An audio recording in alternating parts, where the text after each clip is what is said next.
90% of Toyota owners walk into a parts store or scroll through Amazon and grab accessories that feel harmless.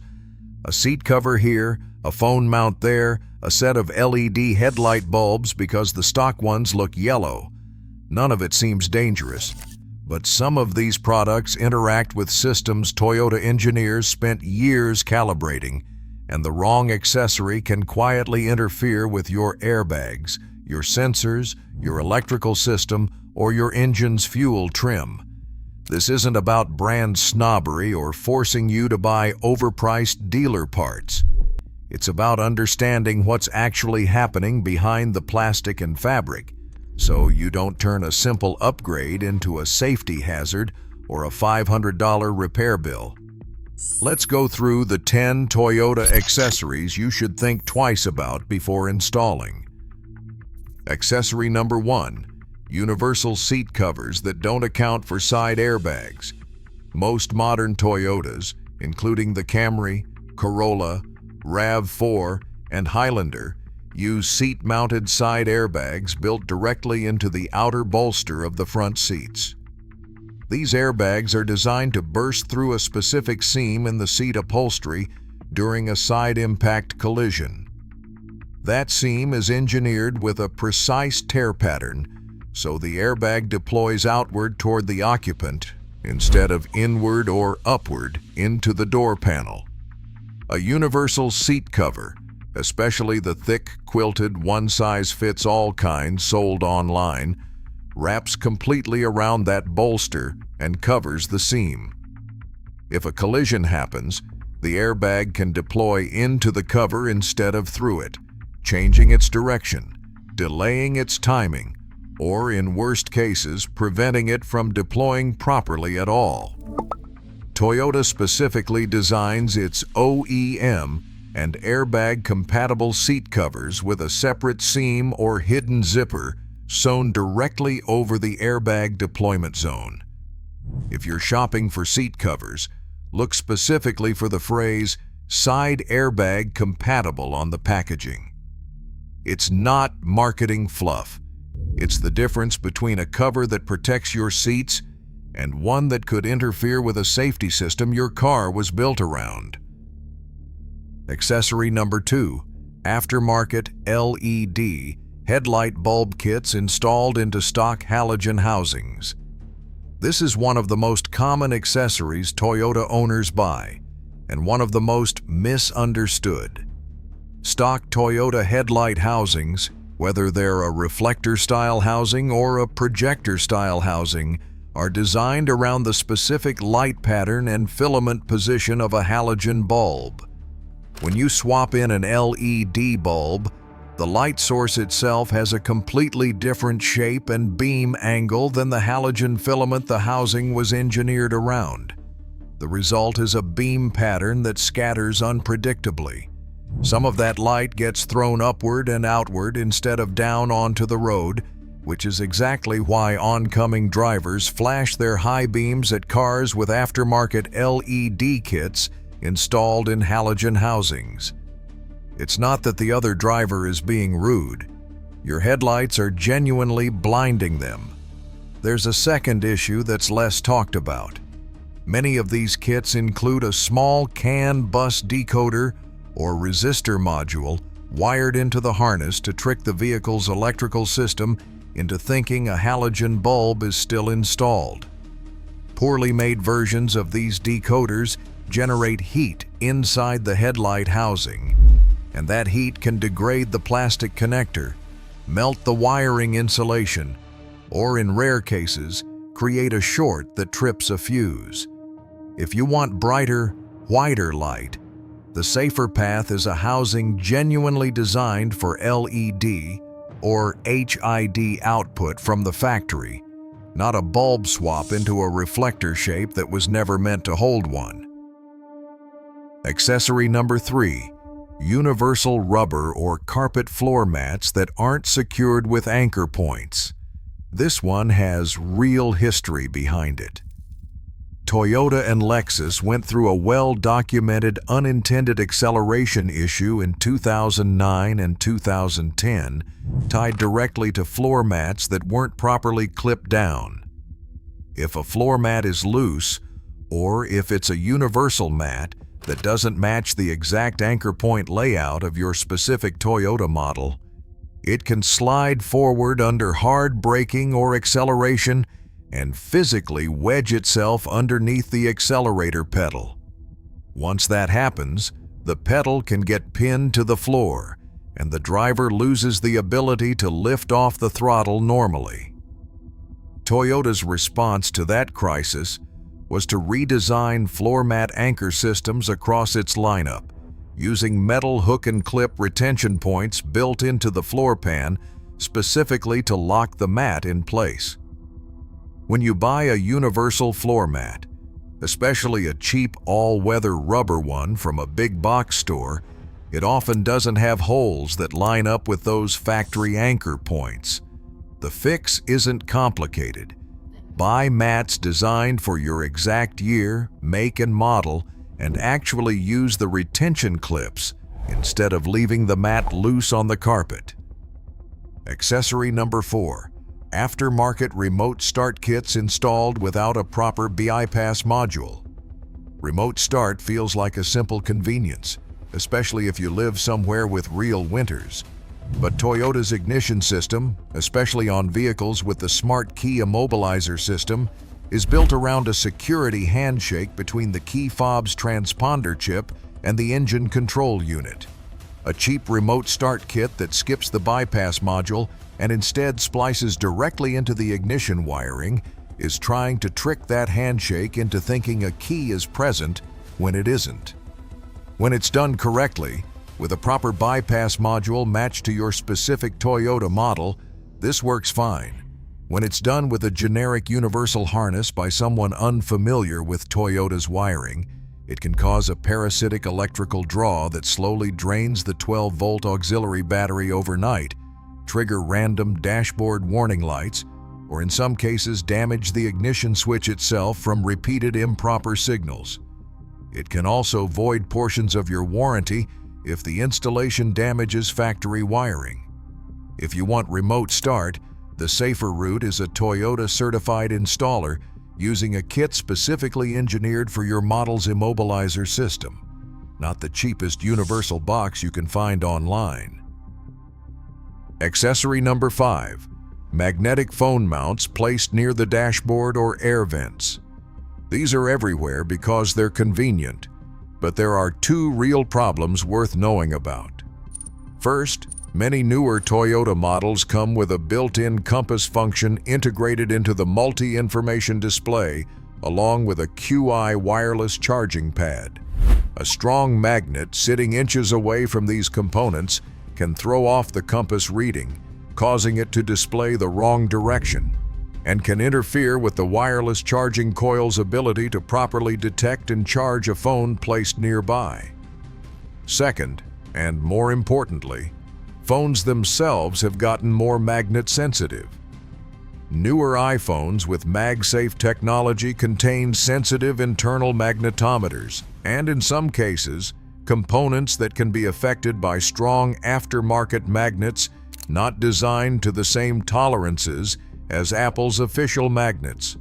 Beyond the electronics, physically mounting anything on the dashboard near the base of the windshield risks it becoming a projectile in a sudden stop, and some mounts use adhesive pads that degrade the dashboard's factory finish over time, leaving a sticky residue or discoloration that's difficult to remove.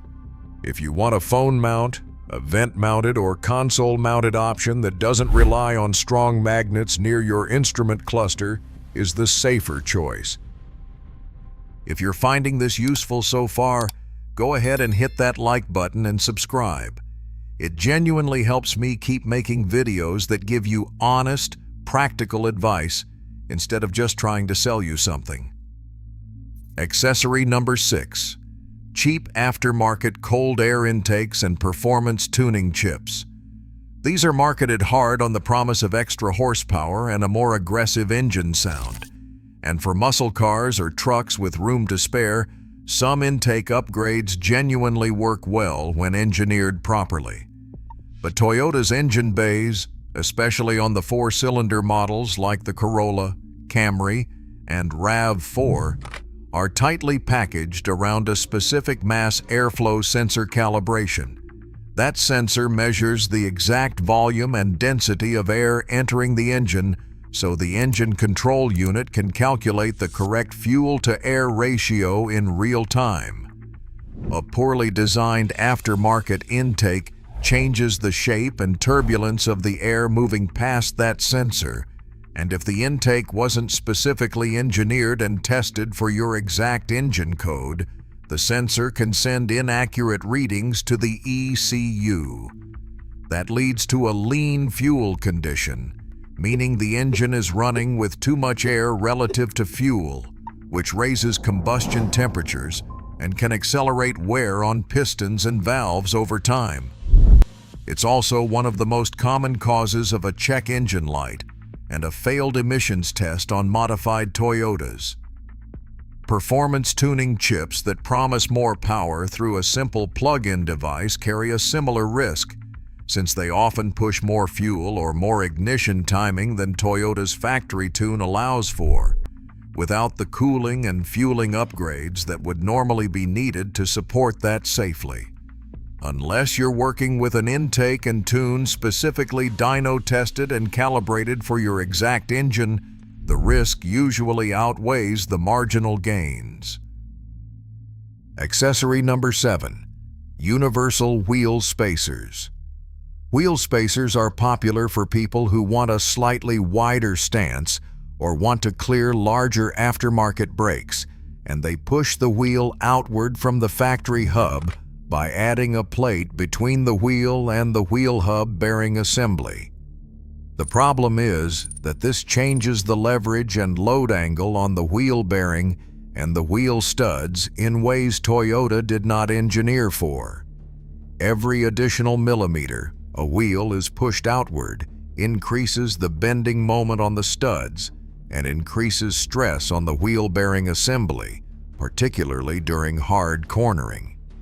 Cheap universal spacers, especially ones made from lower-grade aluminum instead of forged steel, can develop stress cracks over time from that added leverage. If a spacer fails while driving, or if the studs supporting it shear from fatigue, you can lose a wheel entirely. This is not a hypothetical. It is a documented failure mode that tire shops see with cheap spacers on a regular basis. If you genuinely need spacers for a specific fitment reason, hub-centric spacers made from forged materials, properly torqued with extended studs when required, are a dramatically safer option than the bolt-on universal kits sold for the lowest price online. Accessory number 8. Extremely dark aftermarket window tint applied without accounting for Toyota's Safety Sense components. Toyota's Safety Sense suite relies on a windshield-mounted forward-facing camera positioned near the top of the windshield, right around the rear-view mirror mount. This camera is what powers lane departure alert, automatic high beams, and pre-collision detection. It needs a clear, unobstructed, and optically accurate view through the glass directly in front of it. Many states already restrict how dark tint can legally be on the windshield itself, but the bigger issue is that some installers apply tint film directly over or near that camera zone without leaving the required clear strip that Toyota specifies. When that happens, the camera's ability to accurately judge distance, contrast, and lane markings degrades, and the safety systems relying on that camera can become inconsistent or stop functioning correctly. Cheap tint film can also bubble, discolor, or peel over time from sun exposure, which further distorts the camera's view months after installation. If you're tinting your Toyota, Make sure whoever installs it specifically knows to leave the factory-specified clear zone around the forward camera untouched. Accessory number 9. Off-brand replacement 12-volt batteries that don't match your Toyota's original specification, especially on hybrid and start-stop equipped models. Standard gas Toyotas typically use a conventional lead-acid battery, but many newer models with idle start-stop technology and all Toyota hybrids use an absorbent glass mat battery, commonly called an AGM battery, because it can handle the frequent charge and discharge cycling that comes from the engine repeatedly shutting off and restarting at stoplights. Installing a cheap conventional lead-acid battery in a vehicle that was designed around an AGM battery might get the car to start in the parking lot, but it wears out dramatically faster under that cycling demand, and it can cause the start-stop system to disable itself entirely because the vehicle's electrical system detects the battery can't reliably support the feature. On hybrid models specifically, the 12-volt battery is what powers the initial systems check before the hybrid battery and gas engine even engage. So a mismatched or undersized battery can cause no-start conditions that look like a much bigger problem than they actually are. Always match the battery type and group size to what Toyota specifies for your exact trim, not just whatever fits in the tray. Accessory number 10. Universal aftermarket exhaust systems and resonator deletes that aren't matched to your engine's oxygen sensor placement. A deeper exhaust note is one of the most commonly requested modifications, and universal catback systems or muffler deletes are marketed as an easy way to get there. The issue is that Toyota positions its oxygen sensors, sometimes called O2 sensors, at very specific points along the factory exhaust system to measure exhaust gas composition both before and after the catalytic converter. Universal exhaust kits are built to fit a wide range of vehicles, which means the pipe diameter, bend angles, and internal volume often don't match what Toyota's factory system was engineered around. This changes exhaust back pressure and gas flow velocity past those sensors and can cause inaccurate oxygen sensor readings that throw the engine into an incorrect fuel trim, sometimes triggering a check engine light for a code that has nothing to do with the exhaust itself. In more extreme cases, removing resonators or catalytic converter sections entirely, beyond being illegal in most states for emissions reasons, changes exhaust flow dynamics enough to affect turbo spool on turbocharged Toyota models or alter valve overlap efficiency on naturally aspirated ones.